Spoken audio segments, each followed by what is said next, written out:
그 다음에 같은 기운인데 그것이 무겁고 타강한 기운은 중타활지라 무겁고 타강한 것은 밑에 내려와 가지고 우리가 더 감각할 수 있는 땅이 됐대요.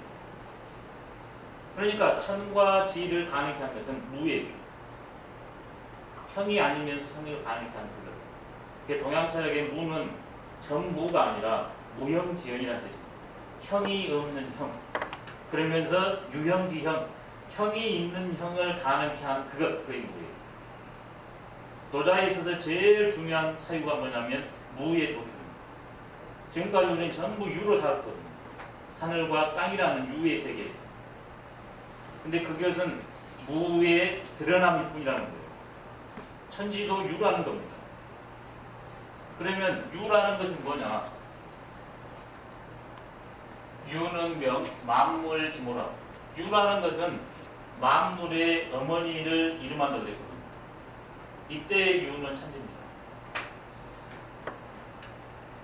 천지. 하늘과 땅 사이에 만물이 존재하거든요. 예전에는 천지가 무였는데 노자는 천지를 유로 격화시킵니다. 그래서 이제 노자의 존재론은 이렇게 나옵니다. 무, 유, 만물. 이게 천지입니다. 제일 처음에 무가 있었습니다. 이것은 논리적인 시간입니다. 실제적인 시간이 아니라 논리적으로. 제일 처음에 텅 빈 그렇지만 에너지를 충만한 그런 무엇이 있었습니다. 이것을 동양에서는 기라고 합니다. 생명 에너지로 꽉 차있는 무의 세계.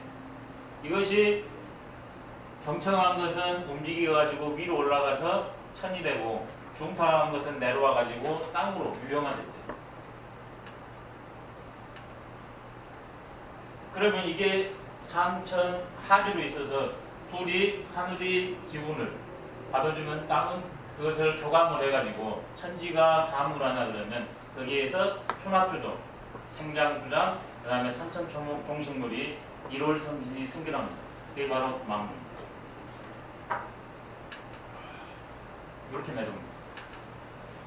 이게 이쪽으로 내려오면 내려올수록 복잡합니다. 이쪽으로 가면 갈수록 간단합니다. 여기는 하나인 세계요. 여기는 다의 세계입니다. 유학에서는 노장에서는 이라고 씁니다. 불교가 와가지고 이제 다짜를 쓰죠. 동양 노장과 유학에서는 일과 이는 끝입니다. 뭐든지. 일은 하나라는 거고 이라는 것은 다양성이라는 거예요.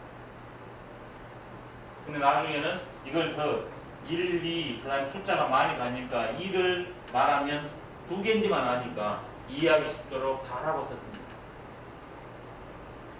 현상적으로 무에서 천지에서 만물로 벌어져 나오지만 이 만물 속에는 유가 깃들어 있고 유 속에는 무가 있어요.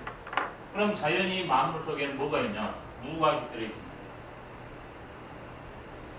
이게 나는 모든 것 중에서 나는 뭐냐? 그 중에서 인간입니다.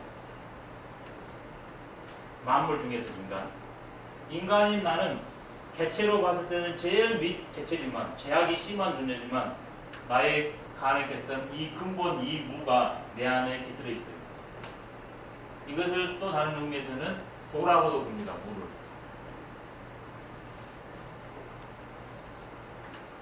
그러니까 나는 제약된 존재이지만 무궁한 생명으로서 그 생명의 원리인 도가 나한테 깃들어 있어요. 그래서 우리는 누구나 도인의 종자를 갖고 있습니다. 근데 그것을 내가 확인하고 그렇게 살지 못할 뿐이죠. 확인을 했는데 욕망이 넘어가죠. 그렇게 못 살게 합니다. 그게 이제 수양론이 나옵니다. 수행론. 우리 존재의 모습은 노자식으로 하면 무, 유, 만물, 인 이렇게 됩니다. 그럼 마지막으로 뭐가 발생하냐? 사가 발생합니다. 내가 이런 시공간 속에서 다른 여타 존재들과 만나면 벌어지는 그것을 사라고 그럽니다. 그러니까 우리가 지금 이 만나는 것도 하나의 사건이거든요. 이 사건 속에는 뭐가 들어있냐? 무, 유, 만물, 인이 이 안에 공통적으로 들어있어요. 이게 사건을 인식하고 실천할 때는 이것들을 전부 가늠해줘야 됩니다. 그걸 떼놔버리고 나 혼자식으로 이 사태를 입고 해석한다. 그러면 이 사건에 옳지가 않습니다. 이게 관계론입니다. 근데 이 사실을 모르면 나의 존재가 이러한 무궁무진한 상호 관계 속에서 이렇게 벌어진다는 사실을 모르면 지금 내가 개체라고 생각해가지고 내 꼬린 대로 해버려요. 내 생각한 대로 해버립니다. 그러면 도하고 예배되니까 생명의 질서하고 예배되니까 어려움이 반짝돼요. 그래서 존재론이 필요합니다. 나는 어떤 존재다? 우주다. 이겁니다. 그리고 내 속에는 천지도 있고, 그래서 나는 천지다. 나는 왜 하늘과 땅과도 교통이 가능한가? 왜? 나를 가능케 한 게 천지였습니다. 내가 왜 우주랑 교통이 가능한가? 나를 가능케 한 게 우주였습니다. 왜 사람들이 개랑 잘 통하는가? 바로 만물 중에 내 하나, 이제 통하게 되어 있습니다. 왜 독하고 통하게 되어 있는가? 독도 무, 유, 만물 중에 하나거든요. 그러니까 만물에 똑같은 만물이니까 독하고도 통하게 되어 있습니다. 이게 존재론의 힘입니다. 동양에 있어서는 다 연결되어 있다고 합니다.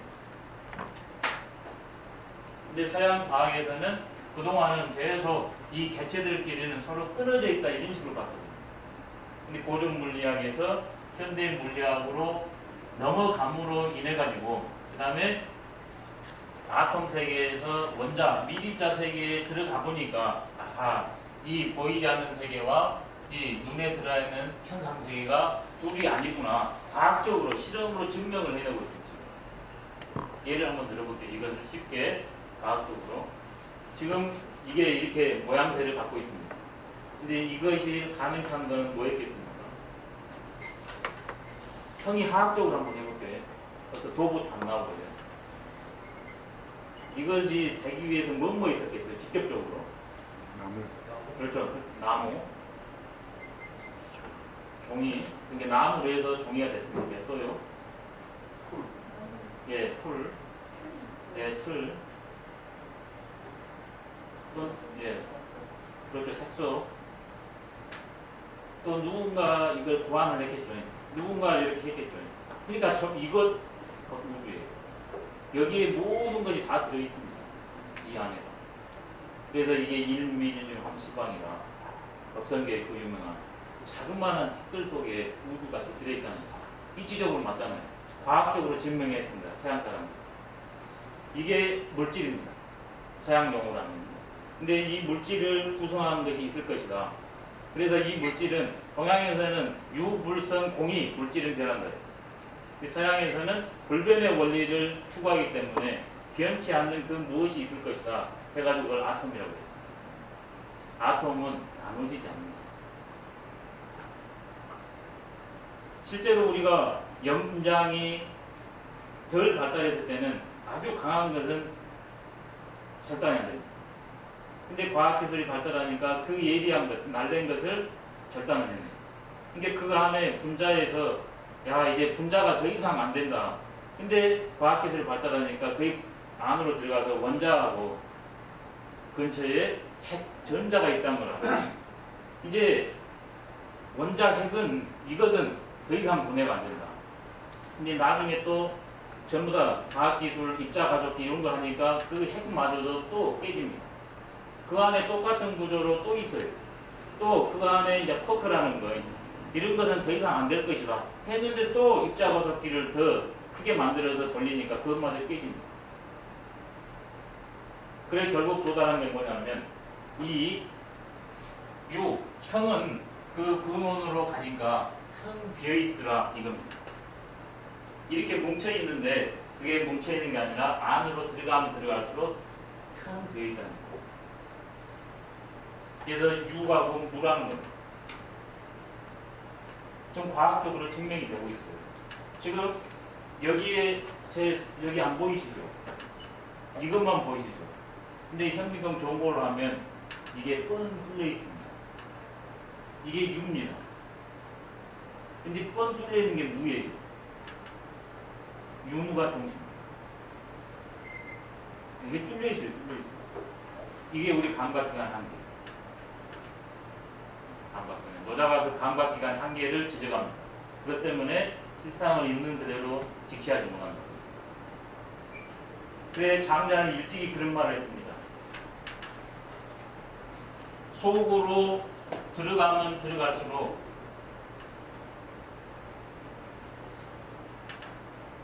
이 유명한 말합니다. 지소무내라. 지극히 작은 것은 안이 없다. 지금 과학으로 증명해 보니까 안이 없다 실제로. 왜? 무가 유가 됐으니까. 유의 근거는 무잖아요. 이게 그 근거를 안에가 근거는 항상 안에 있고 현상은 밖에 있거든요. 이게 그 본질로 들어가면 무형지형이니까 자연히 무형지형이 나온 텅빈 그거에 나와야죠. 그럼 반대로 이 무는 뭐라고 표현했냐?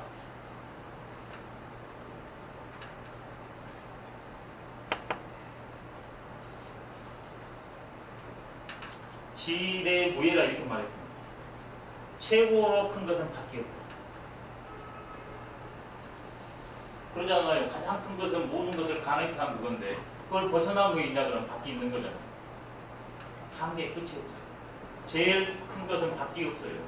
다 포함하니까. 포함할 뿐만 아니라 그 존재들을 다 가능케 하니까. 가장 작은 것은 바로 본질이 현상화됐으니까 그 안으로 들어가는 큰 비율이 있어요. 이게 요즘 과학에서 말한 상대성, 이게 양자 역할입니다. 양자 역할.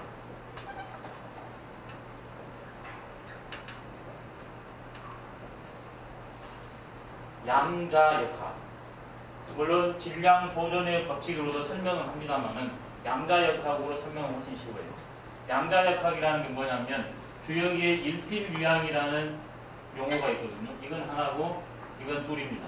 어떤 하나가 있으면 반드시 양면성을 띠고 있다. 하나는 움직이는 성격, 하나는 상대적으로 멈추는 성격. 동양에서는 그것을 일기인데 그것을 양기라고 그러고 이것을 음기라고 그래요. 그것이 순간적으로 멈춰 있는데 제일 큰 것을 천이라고 그러고 제일 큰 것을 음기가 모이는 것을 지라고 그러고. 근데 현대 과학으로 관찰해 보니까 이게 사실이에요. 이게 양자역학이거든요. 양자역학이라는 건 뭐냐면 여기에 어떤 존재가 있으면 이 존재를 현미경으로 관찰해 보니까 두 모습을 갖고 있대요. 하나는 입자성이요, 하나는 파동성이에요.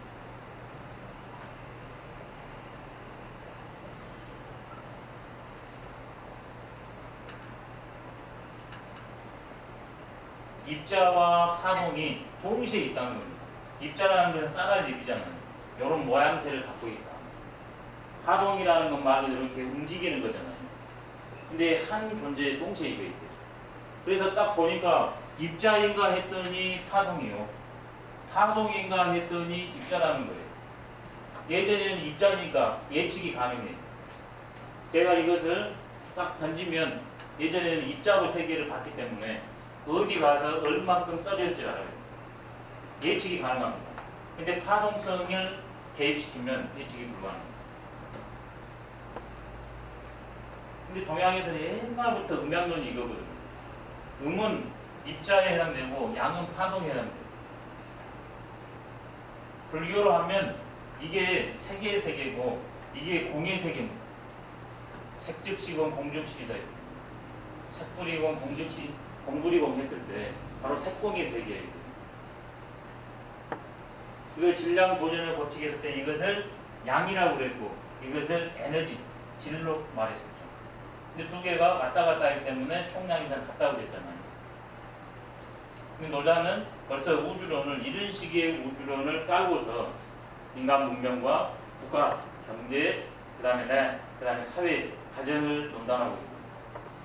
그래서 존재를 읽어내는 게 이제 관건이죠. 나는 양면성이 존재예요. 지금 제가 이렇게 가만히 멈춰 있습니다. 하지만 이 안에서 제 생각도 계속 움직이고 있고 제 몸도 세포도 계속 변해나가고 있어요. 제가 이렇게 말하고 있지만 상대적으로 제 몸은 멈춰 있어요. 제가 이렇게 말을 계속하고 있지만 제가 오늘 노자 우주론을 어떻게 해야 되겠다 이 주제는 안 흔들리고 있어요. 동시에 있습니다. 동시에. 따로따로 이질적으로 있는 게 아니라. 근데 지금까지는 현대 교육을 받은 사람들은 따로 있다고 생각했습니다. 유와 무는 둘이다. 근데 하나라는 거예요.